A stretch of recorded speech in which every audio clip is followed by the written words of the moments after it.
bonsoir à chacun et à chacune. Ça me fait plaisir de pouvoir revenir dans ce lieu où il y a des gens qui aiment Dieu. Voilà. Ce matin, on était à Next Yverdon et là, on est à Bienne. C'est la suite normale des choses. Ce matin, à Yverdon, j'ai eu le privilège de partager sur la génération Samson. Donc, vous aurez tout ça sur ma chaîne YouTube. Hein. Vous mettez Martin Charton, voilà, espace, entre les deux. Et vous aurez accès à ces vidéos qui vont être mises la semaine qui vient et la semaine d'après. En général, j'essaie d'en mettre une par semaine. Voilà. Seigneur Jésus, merci pour ce temps merveilleux de ta présence dans la louange. Merci pour... il y a un temps pour tout, Seigneur, et nous scellons ce moment en tes mains. Nous proclamons la protection du sang de Jésus. Nous proclamons que Satan est vaincu et que Jésus-Christ est Seigneur à la gloire de Dieu le Père. Merci, Seigneur, pour ce que tu es, ce que tu fais, ce que tu dis. Dans le nom de Jésus, Amen. Voilà, pour commencer, pendant la louange, j'ai vu une vision. J'ai vu un chalet, une fenêtre d'un chalet. Et la vision que j'ai vue, j'étais à l'intérieur du chalet. Et en regardant par la fenêtre, on voyait les montagnes, on voyait d'autres chalets, on voyait la colline, puis après, on voyait les grands rochers et les montagnes. Voilà. Et la pensée prophétique pour cette église, j'appelle ça une parole de positionnement, c'est que vous êtes tous dans le chalet et vous regardez au bon endroit par la fenêtre de la foi, vous regardez où Dieu a prévu de vous amener. Mais vous êtes encore dans le chalet, mais vous regardez dans la bonne direction. Vous voyez des détails, vous voyez des choses, vous rêvez, vous pouvez imaginer des choses, vous pouvez prier ces choses, mais vous n'êtes pas encore dedans, vous n'avez pas encore vécu. Mais c'est un prémisse. Avant d'y aller, on regarde où on va et après on y va. Et j'avais très fort sur le cœur que l'Église est en marche et elle va rentrer dans les promesses qui ont été prophétisées ou qui ont été reçues par vous et par d'autres serviteurs de Dieu et servantes de Dieu. Et je voyais vraiment que c'était l'Église est positionnée au bon endroit, les cœurs sont positionnés, le désir des gens est agréable au cœur de Dieu. Et vous allez marcher, à un moment donné, vous allez sortir de ce chalet et vous allez rentrer dans le chemin que Dieu a prévu pour l'histoire de cette communauté et pour l'histoire de vos vies personnelles. Voilà, je vous soumets cette parole. Alléluia, Amen. Le titre du message de ce soir s'intitule « Le monde spirituel ». Amen. On va faire un aperçu parce que c'est un sujet qui est vague, mais on va avoir un aperçu ce soir, ce que c'est le monde spirituel. Comme quelqu'un disait, nous sommes des esprits qui possédons une âme et qui vivons dans un corps. Donc pour cela, je vous invite à prendre la parole de Dieu. Voilà. Dans Éphésiens 6, verset 12, Éphésiens 6, verset 12, « Car nous n'avons pas à lutter contre la chair et le sang, mais contre les dominations, contre les autorités, contre les princes de ce monde de ténèbres, contre les esprits méchants dans les lieux célestes. » Amen. Nous proclamons que l'esprit le plus fort, c'est l'esprit de Dieu. Amen. Tous ces esprits ont été vaincus à la croix, amen, afin que nous puissions avoir la vie éternelle. Mais le dernier ennemi que Jésus détruira, ce sera la mort. Amen. Mais c'est Jésus le roi des rois, c'est Jésus le Seigneur des seigneurs. Et si le monde entier gît sous la puissance du malin, nous savons que la plus grande autorité, c'est Dieu. Amen. Et l'ennemi ne peut faire que ce que Dieu lui permet. Est-ce biblique? Oui, vous voyez dans le livre de Job, Job 1, où le diable dit, oui, Dieu, tu vois, Job te sert parce que tu le bénis et tu mets une muraille de feu autour de ses troupeaux et autour de sa famille. Mais enlève seulement cela et tu maudiras en face. Et Dieu le permet. Et après, Job perd ses enfants, perd ses troupeaux, etc. Et on voit une attaque en règle de l'ennemi. Amen. Mais Dieu lui dit, mais ne touche pas à sa vie. Donc, c'est Dieu qui met les règles. Amen. Nous n'avons pas à avoir peur de l'ennemi, mais nous devons marcher dans la prudence. Nous ne sommes pas des chrétiens qui voyons le diable partout, mais nous sommes des chrétiens qui voyons Jésus partout. Amen. Donc, le monde spirituel, il y a 3 ciels. Hein. C'est-à-dire que je suis au 7e ciel, mais non, il n'y a que 3. Hein. Voilà, il n'y en a pas 7. Voilà. Le 3e ciel, c'est le ciel où se trouve Dieu, où il y a le trône de Dieu, où il y a les anges, où il n'y a pas de maladie, où il n'y a pas de démons, où il n'y a pas de problème. Il y a une harmonie. C'est là qu'on est appelé à y être. Amen, un jour. Ça, c'est le 3e ciel. C'est un monde inconnu de nos propres yeux, de nos cinq sens. Mais c'est un monde et un endroit qui existe et qui influence sur le reste du 2e ciel et du 1er ciel, qui est le ciel physique. Il y a les avions qui volent, les oiseaux qui volent. Ça, c'est le 1er ciel. Donc, dans le monde céleste de Dieu, quand nous prions, nous avons l'Esprit de Dieu, eh ben, on est connecté au cœur de Dieu et nos prières montent. Puisqu'il est dit de l'Apocalypse qu'il y a un endroit où il y a des parfums. Ça alimente un hôtel des parfums qui est agréable à Dieu. Et Dieu peut pouvoir exaucer. Amen. Et c'est pour ça qu'il faut continuer à prier. Et ce n'est pas une seule prière, des fois, qui fait la différence, mais des fois, il faut plusieurs prières. Comme il y avait un ouvrier avec qui je discutais, puis il disait, quand je détruis un mur avec la masse, il sait que ce n'est pas la première fois, le premier coup que le mur va tomber. Il doit taper bien des fois, mais il sait qu'il faut qu'il ait au départ un premier coup pour qu'il ait les restes qui suivent. Ah, vous voyez. Donc pour nous, dans nos vies de prière communautaires et personnelles, eh bien, il faut commencer déjà à prier. Et puis des fois, il faut peu de prières et des fois, il faut beaucoup de prières. Amen. Pour ça, pour ne pas se tromper, obéissons au verset qui dit « Prions sans cesse ». Amen. Donc, on est sur terre et il y a un monde céleste qui est de Dieu avec les chérubins. Les chérubins qui sont les plus haut gradés dans le camp de Dieu. Alors, quelqu'un disait qu'au-dessus du pré-piatoire, il y a au-dessus du coffre de l'Alliance, de l'Arche, il y avait 2 chérubins. Voilà. Et quelqu'un a émis cette hypothèse qu'en réalité, il y avait 3 chérubins qui existaient. Et le 3e, c'est Lucifer. C'est le diable qui est tombé. C'est pour ça qu'il n'y en aurait plus que 2. Mais ça, c'est une théorie. Hein. Ce n'est pas marqué dans la Bible. Mais par contre, ce qui est sûr, c'est que ce qu'on appelle le diable, astre de lumière, était appelé à présider la louange pour Dieu.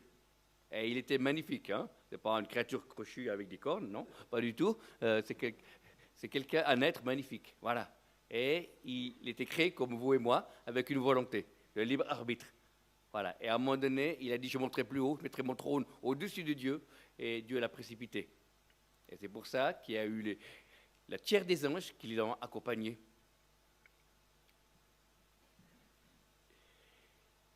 Et les archanges, après il y a les archanges, après les chérubins et les archanges, qui sont aussi des généraux de l'armée de Dieu. Et il y a les anges messagers, comme Gabriel. Il y a après les séraphins, qui sont des anges que Ésaïe a vus dans Ésaïe 6, qui ont 6 ailes, hein, 2 sous les pieds, qui cachent leurs yeux, et puis 2 pour voler. Amen. Voilà. Donc ça, c'est le monde angélique bon de Dieu. Et comme l'ennemi a élu domicile dans le 2e ciel, c'est là où il y a tous les démons, où il y a tous les ténèbres. Alors quand on prie, on doit passer par le 1er ciel, qui est le ciel physique, et après par le 2e ciel, qui est le ciel de l'ennemi, pour arriver à la fin dans la demeure du Très-Haut. Amen. C'est pour ça que dans le livre de Daniel, il est dit, dès le premier jour, Daniel, je t'ai exaucé, mais le prince de Perse est venu. Et après, il y a un autre ange qui l'a aidé pour qu'il puisse recevoir la réponse. Amen. Donc cet ange a résisté pendant 21 jours Amen. Donc il y a des fois de nos demandes, de nos prières, à cause du monde spirituel, comme un retardement. Dieu n'est pas sourd, hein, Dieu n'est pas vieux, Dieu n'est pas gâteux, mais Dieu est tout-puissant. Amen. Mais il y a des fois un retard, parce qu'il y a un monde spirituel qui est là pour retarder l'exaucement de nos prières. Et c'est bon de savoir qu'on ne vit pas seulement dans un monde où il y a un ciel physique. Et par moments, il y a, comme le monde entier, c'est la puissance du malin, il y a des puissances qui se promènent. Voilà. Alors des fois, en général, on ne les voit pas, mais on peut voir leur action. Amen. Eh ben, je vais donner quelque chose de concret. Eh ben, ce qui s'est passé à Annecy, cet homme qui a poignardé cette famille, pour moi, c'est quelqu'un qui a été saisi d'un esprit démoniaque, un esprit de mort, voilà, et qui a agi au travers d'un humain. Quelqu'un a dit, pour te faire du bien, Dieu va passer au travers d'un humain. Et cette même personne a dit, si le diable veut faire du mal, il passera aussi au travers d'un humain. Amen. C'est intéressant. Donc, on doit toujours aimer l'être humain, aimer ton prochain comme toi-même, mais discerner les actes. S'il y a quelqu'un de méchant qui vient me dire des méchancetés, eh bien, des fois, j'arrive à discerner que ce n'est pas lui qui parle, mais c'est ce qu'il habite. La personne, elle est squattée. On peut prendre un billet de groupe pour prendre le train. Voilà. C'est intéressant. Ça m'est arrivé 2 fois au cours de ma carrière de serviteur de Dieu. J'étais une fois dans la ville de Lausanne, et puis il y a une dame qui vient, elle devait avoir peut-être entre 70 et 80 ans, elle vient vers moi, et puis elle me dit, je ne vous aime pas. J'étais étonné, j'ai arrêté. Tu es un homme de Dieu, elle me dit, elle n'a jamais vu cette femme, et puis tu nous déranges. Et puis elle dit, on ne t'aime pas. Après, elle est partie. Voilà. Alors, on peut mettre ça à cette personne, on peut dire, ben, elle est un peu folle ou comme ça, mais en réalité, cette personne ne savait rien du tout, mais elle était animée d'un mauvais esprit. Et puis le mauvais esprit devait connaître Jésus, et puis voilà, pour me parler comme ça, moi. Amen. Mais ça m'est arrivé la même chose, mais de le côté positif, dans un séminaire. J'étais dans un séminaire pour me ressourcer, je n'étais pas du tout orateur, voilà, j'aime bien écouter les autres, apprendre. Et puis il y a une femme, pasteur, qui vient vers moi me saluer, et puis qui me dit, vous êtes prophète, vous êtes un serviteur de Dieu, vous avez été prophète depuis le sein de votre mère. Amen. Voilà, elle a eu discerné ça, vous voyez. Donc la même, on sait que c'était l'Esprit de Dieu, je n'avais jamais vu cette femme de Dieu, voilà, elle a discerné cela avant que j'ai parlé, avant que j'ai fait quoi que ce soit. Vous voyez, donc c'est l'aspiration. Voilà. C'est pour ça que dans la Bible, il dit dans 1 Jean que personne ne vous séduise. Amen. On vit des temps de séduction, où il y a des tas de choses qui se passent. On prend Internet, on m'envoie des tas de vidéos à regarder. Moi, je n'ai pas le temps de regarder tout. Hein. Ce qu'on m'envoie, voilà, des styles. On m'envoyait une servante de Dieu se retrouve en enfer à cause de telle chose. Voilà, bon, moi, je n'ai pas du tout cru ça. Voilà, c'est n'importe quoi. Il faut discerner. Hein. Amen. C'est pour ça que le monde entier agit sous la puissance du malin. C'est pour ça qu'il peut y avoir des fausses doctrines. C'est pour ça qu'il peut y avoir des faux serviteurs de Dieu. Voilà. Il faut discerner. Vous reconnaîtrez un arbre à ses fruits. Amen. Et les faux ministères, ce sont des hommes et des femmes qui attachent les gens à eux. Ça existe. Tandis que nous attachons les gens à Christ. Amen. Et puis après, si on ne me voit plus, eh ben, ce n'est pas grave. Mais ce que les gens, ils doivent voir Jésus. Amen.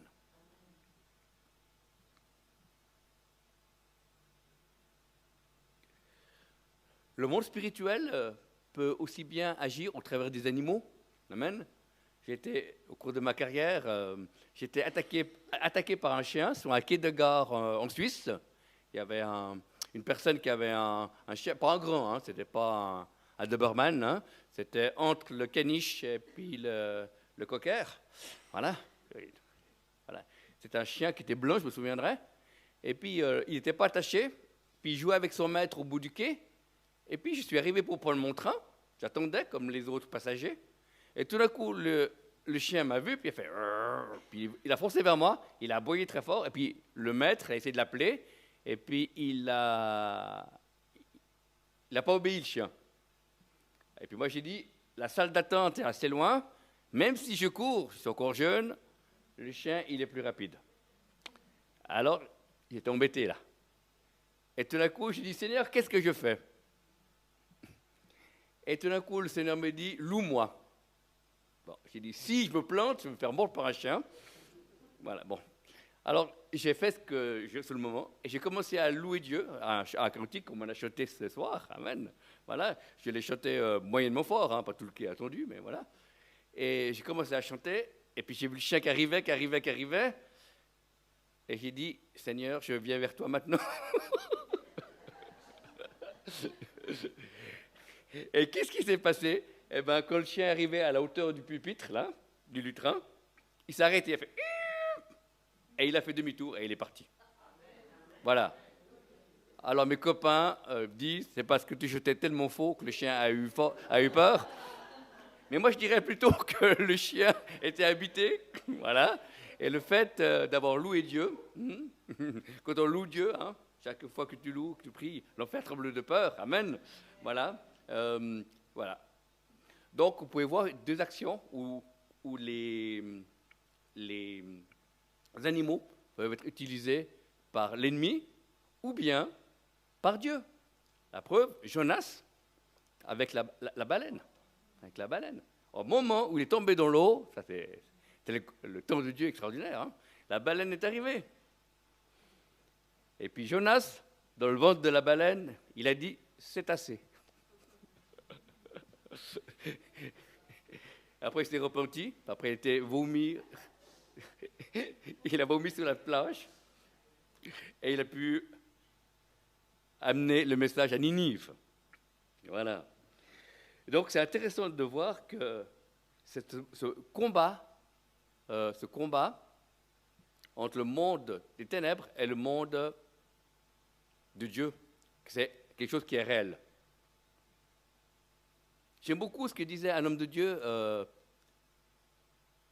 qui est maintenant auprès de Dieu, parce qu'il est, il est mort, voilà, il n'est plus de ce monde. Voilà, c'est le pasteur Pierre Touchel. Il disait, dans ses prédications, il insistait toujours, qu'il disait, au travers des péchés du peuple de Dieu, comme des gens qui ne connaissent pas Dieu, on nourrit les démons, et au travers de nos prières et de nos louanges, on nourrit les anges de Dieu. Amen. Et ça peut paraître bizarre, mais il y a une femme dans un pays d'Afrique où il y a eu un événement où il y a eu un homme, pas le président, mais un des premiers ministres qui était chrétien, qui s'est fait assassiner. Voilà. Et cette femme intercédait et elle a vu. Et après, elle a partagé à l'Église. Elle a dit, elle a su avant que les actualités disent que ce premier ministre en Afrique a été assassiné. Eh ben, il a dit, j'ai vu dans la vision quand je priais, il n'y avait que 3 anges contre des centaines de démons. Voilà. Et elle avait beau prier, tout ce qu'il voulait, lier, voilà. Et voilà, cet homme, voilà. Et il a compris que c'est à cause d'un manque d'intercession qui s'est passé de cette situation-là. Voilà. Donc, nos prières font la différence. Amen. Il y a eu en Amérique, dans une église, une femme qui a eu un accident de voiture, et puis elle n'était pas morte, hein, elle n'était pas morte, mais était dans le coma. Voilà. Et ils ont prié dans l'église pour cette femme qui était à l'hôpital. Et après, cette femme, après un certain temps, elle est sortie du coma parce que l'Église a intercédé plusieurs soirées de prière. Mais c'était intéressant parce que chaque fois qu'elle disait, cette femme, quand elle a témoigné, quand elle est sortie du coma, elle a dit, chaque fois, tous les soirs, à telle et telle heure, je savais que l'Église priait, mais je n'avais pas d'heure, je ne pouvais pas bouger, je n'entendais que certains sons. Et ben, elle disait, quand vous louez Dieu, priez, et ben, je sentais comme une main qui m'attirait vers la vie.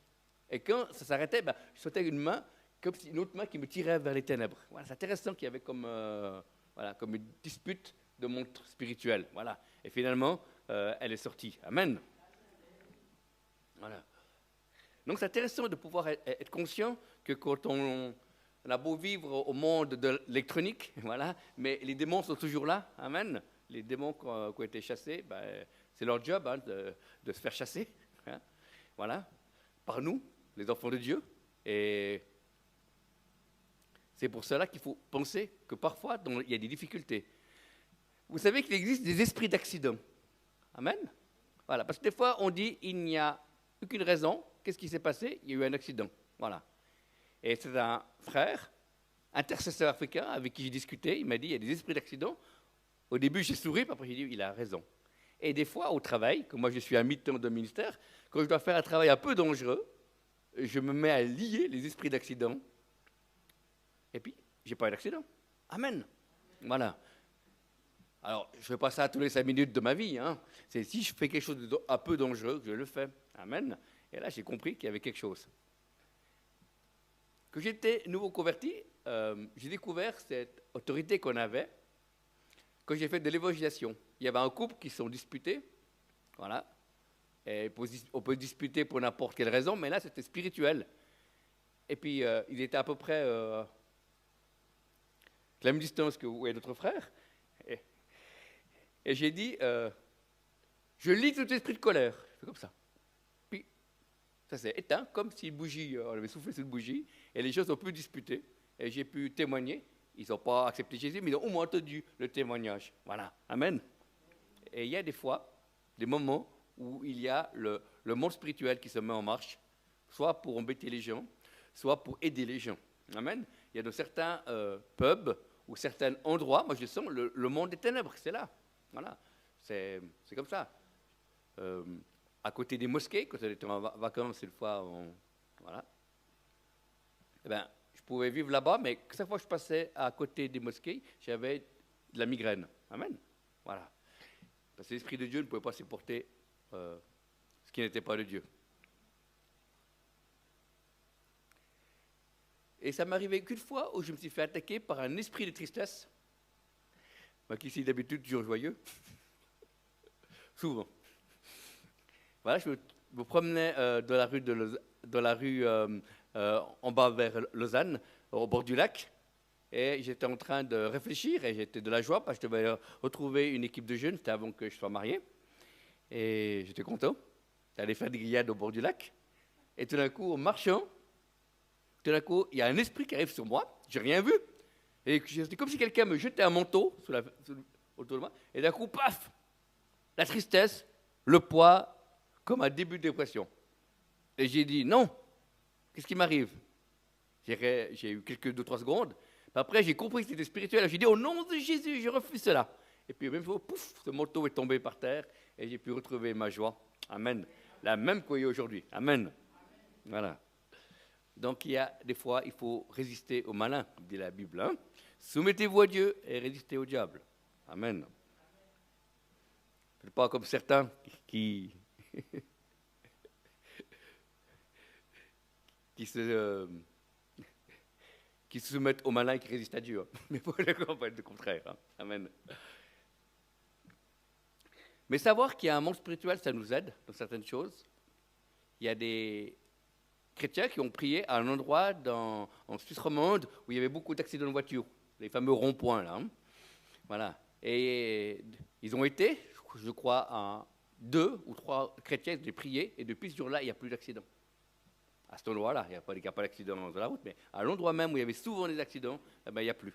Amen. Parce qu'il y avait un esprit de mort ou un esprit d'accident qui était là, et il arrivait périodiquement des accidents à cet endroit-là, pas 100 mètres plus loin, pas 100 mètres après, mais à cet endroit-là. Alors, gloire à Dieu pour ces actions qui étaient faites par la foi. Mais je vous rappelle que nous avons une autorité qui est limitée. Hein. On ne peut pas dire je délie telle nation, de telle de ça, etc. Non, pas du tout. Nous avons une autorité en tant que chrétien individuel et en tant qu'Église qui est limitée selon la fonction, l'onction et le ministère. Amen. Non, pas les coups de douche, je parlais ça dépend.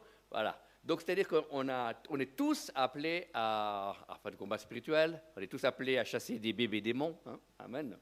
Mais après, ça se garde quand c'est des esprits qui sont plus forts. Hein. Voilà.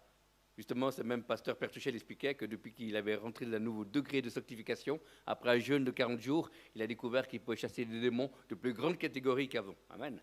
Donc, il y a quand même aussi la foi, un degré de sainteté qui va avec. Donc, pour savoir que tout cela, ce monde spirituel existe, et on est obligé de faire avec. Et c'est pour ça l'importance du parler en langue. Amen.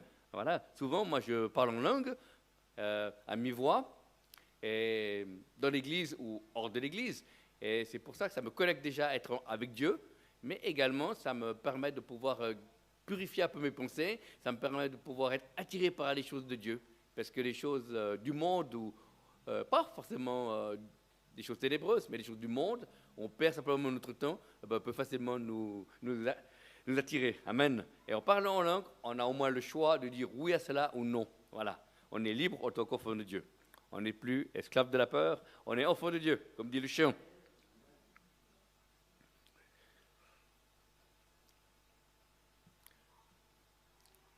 Le monde spirituel,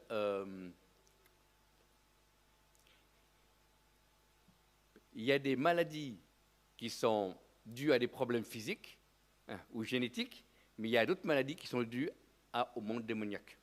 Amen. Un pasteur nous expliquait de prédication que dans son église, il y avait une femme qui ne pouvait pas dormir pendant plus de 3 ou 4 ans après sa conversion. Elle était insomniaque, elle ne pouvait pas dormir. Il avait commencé un peu à prier, mais ça ne changeait pas. Et jusqu'à qu'elle dise au pasteur qu'elle a été voir, avant d'être convertie, une diseuse de bonne aventure, pour savoir des informations sur le futur. Et puis dès qu'ils ont su ça, le pasteur, il a prié, fait la délivrance, et puis depuis, le problème était fini. Amen. Mais je tiens à dire que l'ignorance ne nous protège pas. Amen. Dire que moi, je ne crois pas aux démons, ou voilà, ou je ne veux pas croire, ou ça fait peur, voilà, ça existe. Voilà. Je vais vous partager un témoignage d'une personne âgée que j'ai connue dans le passé, au début de ma conversion. Il y a une femme qui s'est convertie, elle va avoir 80 ans, 80 ans, et cette femme a des problèmes aux jambes, elle avait de l'eau dans les jambes, et puis elle a fait de l'acupuncture, mais elle ne savait pas que c'était mauvais. Donc elle a fait l'acupuncture, et puis depuis qu'elle a fait l'acupuncture, elle ne pouvait plus lire la Bible, elle ne pouvait plus prier, elle avait des migraines à la tête chaque fois qu'elle voulait lire la Bible. Voilà. Et elle a téléphoné aux anciens, les anciens sont venus, ils l'ont expliqué, comme quoi c'était mauvais, elle a demandé pardon à Jésus, ils ont prié pour sa délivrance, et puis après c'était fini. Amen. Donc voilà une preuve concrète que même cette personne âgée ne croyait pas que l'acupuncture au monde spirituel, ça existe. Voilà, donc elle a été touchée, mais elle a été libérée. Gloire à Dieu. Notre Dieu est là pour libérer. Nous sommes là pour détruire les œuvres du malin. Amen. Jésus allait de lieu en lieu, guérissant tous ceux qui étaient sous l'emprise du diable. Amen. Donc la maladie n'est jamais de Dieu. La maladie est une succursale du diable. Amen. C'est pour ça que ce soit des maladies qui soient chroniques, dues à des démons, ou la maladie est toujours négative, vient du malin. Amen. C'est pour ça que le Seigneur a donné l'onction d'huile dans l'Église, il a donné les dons de miracles et les dons de guérison pour pouvoir que les gens puissent être guéris. Amen. Et c'est bon. Dans une église, j'ai dit, il y a plusieurs personnes qui ont des problèmes de mal de dos chronique.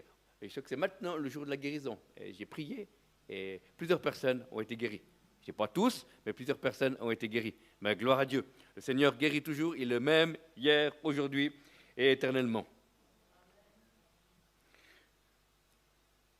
Et pour pouvoir résister à ce monde spirituel, il va falloir passer du temps avec le Seigneur, des temps de qualité avec Dieu. Et là, on a le discerne, là, on peut voir. C'est pour ça qu'il donne aussi le don du discernement des esprits. Amen. Le don du discernement des esprits, c'est un don, un des 9 dons du Saint-Esprit, qui est donné à l'Église. Donc, vous pouvez l'exercer, si vous l'avez. Simplement, c'est Dieu, au travers de ce don-là, qui révèle, donc révélation, du monde spirituel, bon ou mauvais. Hein. C'est-à-dire, moi j'ai le don de l'esprit, il va inclure les démons, mais jamais les choses de Dieu. Là, j'ai un peu de problème. Parce qu'on doit avoir les deux. Amen. On doit avoir les choses de Dieu comme les choses qui ne sont pas de Dieu. Comment ça se passe? Bon, on m'a décrit. Bon. Il y a quelqu'un qui a prophétisé dans l'église, et puis il y a personne qui avait le don du discernement des esprits, qui était une intercesseuse dans l'église. Elle a vu un serpent noir derrière la personne. Donc elle savait que les paroles que cette femme disait n'étaient pas inspirées de cet esprit, même s'il y avait la forme, la couleur d'une véritable prophétie. Amen. Est-ce biblique? Oui, puisque dans le livre des Actes, il y avait une femme qui était animée d'un esprit de Python. et qui disait, ce sont des hommes du Très-Haut qui vous annoncent la voie du salut.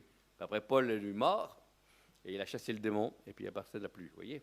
Mais c'est intéressant que cette femme qui criait cela, dans la version Darby, de la Bible Darby, c'est marqué, elle prophétisait, tandis que des autres versions, c'est marqué, elle criait derrière Paul et Silas. Amen. Donc c'est intéressant de voir qu'on peut prophétiser avec l'esprit de Dieu, ou c'est un autre esprit. C'est pour ça qu'il faut discerner les esprits. Et j'aime beaucoup ce que dit Monsieur Jean-Marc Bigler, qui dit on doit nettoyer, les chrétiens doivent être nettoyés pour pouvoir prophétiser, sinon qui parle? C'est ce qu'il disait dans une prédication. Donc je suis entièrement d'accord. Voilà, on a besoin d'être purifiés, on a besoin que nos vies soient changées pour qu'il puisse y avoir un maximum de Dieu qui passe, et moins de nous, et encore moins des choses des ténèbres. Amen. On va de gloire en gloire. Et c'est une marche. La vie chrétienne, c'est pas seulement donner sa vie à Jésus, ça c'est la première escalier, mais après il y a beaucoup de choses à découvrir, et c'est passionnant. Ça prend toute une vie, mais c'est magnifique.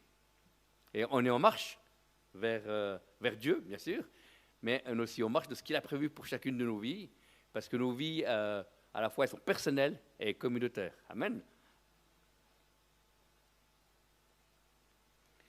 Donc, en conclusion, nous devons savoir que le monde de Dieu, avec Dieu, est toujours plus fort. Que le diable est toujours mauvais et qu'il ne changera jamais. Pas faire comme une église au Danemark qui prie pour que le diable se convertisse. Je ne sais plus, ça avait fait la tournée des revues chrétiennes, qu'il y a une église au Danemark qui prie pour que le diable se convertisse. Voilà. Donc, non, sérieux, c'est pas un gag, sérieux. On m'a raconté. Voilà. C'est même un homme de Dieu qui m'a raconté ça, puis on a rigolé un peu, parce que c'est pas possible. Voilà, puisqu'il sera jeté de l'étang de feu, il sera enfermé pendant 1000 ans dans le millénium pour que nous puissions vivre en paix. Après, il est relâché.